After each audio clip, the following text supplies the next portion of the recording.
Kung natandaan nyo na gumawa ako ng vlog about sa kung paano palakihin ang sari-sari store at kung paano nakaipon ng 50K, ngayon ang gagawin ko ay ang mga kamalian sa sari-sari store. Ito ay madalas na kamalian sa ating tindahan. Pero paalala lang na posibleng applicable ito sa akin at sa iba pero hindi sa iyo. Kaya simulan na natin bago pa magsira-sira store ang business mo. Tapusin mo hanggang dulo at bibigyan kita ng bonus. Don't forget to subscribe. 10 kamalian sa sari-sari store mo. Number 1, hindi pag-check ng resibo. After mo bumili, may time ka pa bang mag-check ng presyo? Or direkta ka nang mag-display? Minsan kasi tumataas ang presyo nang hindi mo napapansin. Kaya sa pag-check ng resibo ay makakatulong na matrack ito. So kung tumaas nga at hindi mo na-check ay posibleng lugi ka o wala kang tubo sa iyong paninda. Sa aking experience, tinitingnan ko talaga ang resibo para ma-sure ko bago ako magtinda. If ever na magmura man, ay of course bababaan ko yun para patas din sa aking mga customers. Kaya ganyan kahalaga ang pagbigay ng oras sa pag-check ng iyong resibo. Number 2, ito ay applicable lamang sa matagal na ang sari-sari store. Ang hindi pagdagdag ng items. Kung sakaling matagal na ang sari-sari store mo, ito ay dapat nang mag-grow. Mag-isip ka na pwedeng idagdag sa iyong tindahan. Dapat may bago kang i-offer sa iyong customers upang una, dagdag kita. Pangalawa, maingganyo mo silang bibili sa iyo, lalo na kung may kakompetensya ka sa iyong katabi. Halimbawa, kung noon ay groceries lang, ngayon dagdagan mo ng bigas. Basta ang tips ko kung ano man ang idagdag mo ay dapat naka-align ito sa iyong store. Pwede ding frozen food kung may refrigerator naman kayo. Pero if ever na iniisip mo ang kuryente, ay pwedeng mag-load retailer ka. Pasok din yon sa iyong tindahan. O diba ang iyong store naging all-in-one? Ganyan ang ginawa ko sa aking tindahan. May bigas, loading station, at kunting patuka sa manok. Madami pa diyang pwedeng idagdag. Mag-isip ka lang ng maaari mong ibenta depende sa iyong sitwasyon. Number 3, namimili ng hindi nagkakanvas. Kung sari-sari store ang business mo ay dapat doon ka sa mas mura. May case kasi na iba't ibang presyo ang bawat wholesaler. Kaya mas mabuti na mag-canvas ka muna bago bumili. Kung mura mong nabili, of course, mura mo ding itong maibenta. Kaya plus na ito sa'yo kung ang kakompetensya mo ay mas mahal pa ang presyo niya. Nakikita ko itong kamalian sa isang sari-sari store owner na bili lang ng bili na hindi naman nagka-canvas sa ibang wholesaler. Halimbawa, kahit piso lang yon ang pagitan, kung maramihan naman ang iyong bibilhin ay laking tipid pa rin. Lalo na sa ganitong business na kunti lang ang tubo natin. Dapat maging matalino ka sa iyong desisyon. Kasi kahit maliit lang yan, kung iipunin mo ay malaking impact pa rin. Number 4, nagpapautang sa hindi regular customers. Sabi ko nga, sa sari-sari store, hindi mawawala ang utang. Kaya, kung magpautang ka man, ay sa regular customers na. Isa itong kamalian na nagpapautang ka sa hindi regular customers at hindi mo naman kakilala. Dahil una, pwedeng hindi siya magbayad or takasan ka at hindi bumalik. Kasi nga, minsan lang siya bumili sa'yo. Pangalawa, hindi mo alam kung saan siya hahanapin. Kasi nga, hindi mo naman siya regular customer, naka-close mo. Pangatlo, unfair sa suki mo na nagpapautang ka sa kanila na hindi naman bumibili sa'yo.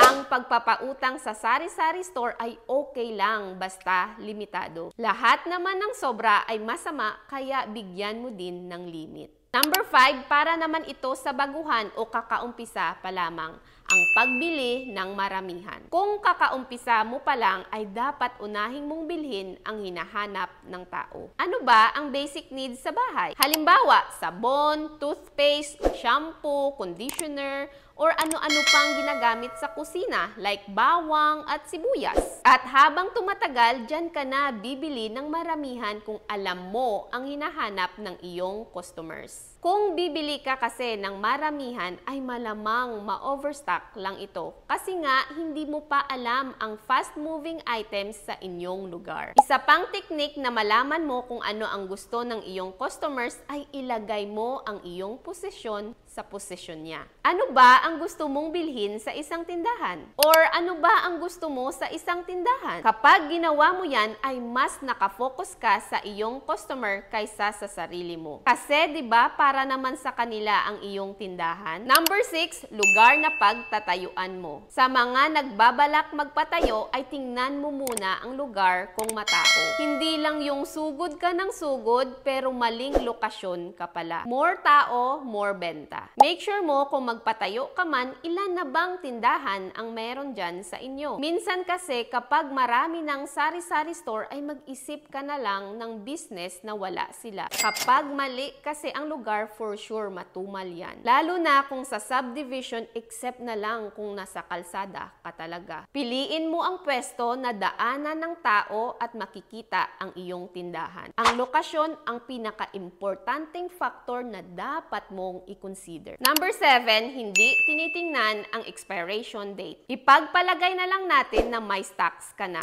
Ang iba't ibang stocks na yon ay may expiration date. Kung ikaw yung tipong tao na hindi nag-check ng expiration date, ay talagang malulugi ka dahil sa mga expired items. Pero kung tinitingnan mo ito, ang dapat mo gawin ay unahin mong ibenta ang malapit nang ma-expire. Minsan kasi sa sobrang busy natin ay nawawala na ito sa ating isipan. Minsan naman sa sobrang focus tayo sa pagpalago ng ating tindahan at kaka-display ay nakakalimutan na natin na ugat din ito ng pagkalugi. Another thing na gawin mo ay piliin mo ang mga items na matagal pang mag-expire para kung hindi mo mabenta ay okay lang. Number 8, mas mataas ang presyo sa iba. Kung ang goal mo na mapadami ang customers mo ay mali na mataas ang iyong presyo. Mas pipiliin ng iyong customers ang mura lalo na kung nagtitipid din sila. Ang dapat mo gawin ay dapat magkapariho lang or mas mababa ka pa. Maglagay ka ng patong na hindi kalugi pero affordable lang. Mas gusto kasi nila na mura kaya hindi mo naman sila masisisi kung pumupunta sila sa iba. Kahit ikaw naman maninda, 'di ba? Kung alam mo kung saan ang mura, doon ka bibili. Kasi nga, nagtitipid din sila. Sa tindahan namin, 2 to 3 pesos lang ang aming patong or minsan 5 to 10 pesos kapag mabigat or malaki ang puhunan. Kaya, depende talaga sa items.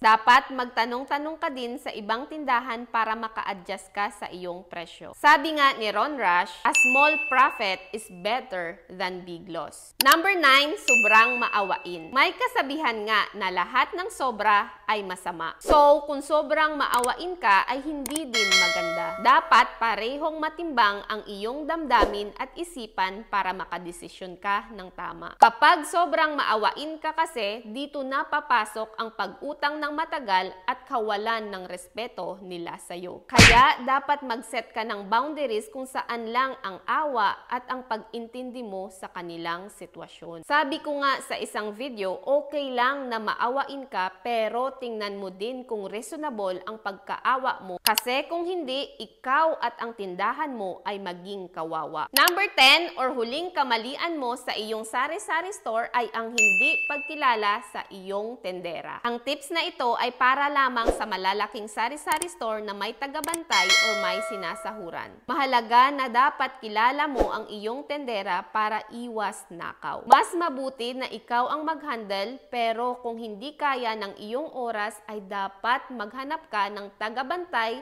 na trustworthy. Pwedeng ka mag-anak na maaasahan. Dagdag protection na din ay maglagay ka ng CCTV camera para ma-check mo kahit malayo ka. Sa sari-sari store ay konti lang ang iyong kita. Kung nanakawan ka pa at kukupitan ay talagang malulugi ka. Advice ko ay dapat kakilala mo ang iyong tendera or kilalanin mong mabuti bago mo pagkatiwalaan. Hindi ko naman nilalahat ay masama pero mas mabuti na yung sigurado ka para hindi mapunta ang lahat sa wala. Ngayon, ito na ang bonus tips. Palaging walang tao sa tindahan. Saan ba nakatayo ang iyong store? Kung naka extension ito sa bahay mo ay siguraduhin mong palagi itong may tao. Or dapat kung may bibili ay naririnig mo ang kanilang pagtawag. Ano ba ang nararamdaman mo kung tawag ka ng tawag pero walang tao sa loob at bukas naman ang tindahan? Di ba maiinis ka at sa iba na lang bibili? Tapos sa isip mo sa kabila ka na lang bibili kasi palaging walang tao dyan. Kaya make sure mo palagi na kada tawag ni customers ay naririnig mo. Para kung wala ka man sa loob ng tindahan at may ginagawa ka ay mabilis kang makatayo kaagad. Sa negosyo, okay lang magkamali kasi dyan tayo natututo. Pero mas mabuti pa rin na matuto tayo sa ibang tao para at least maiiwasan na natin ang pagkakamali nila.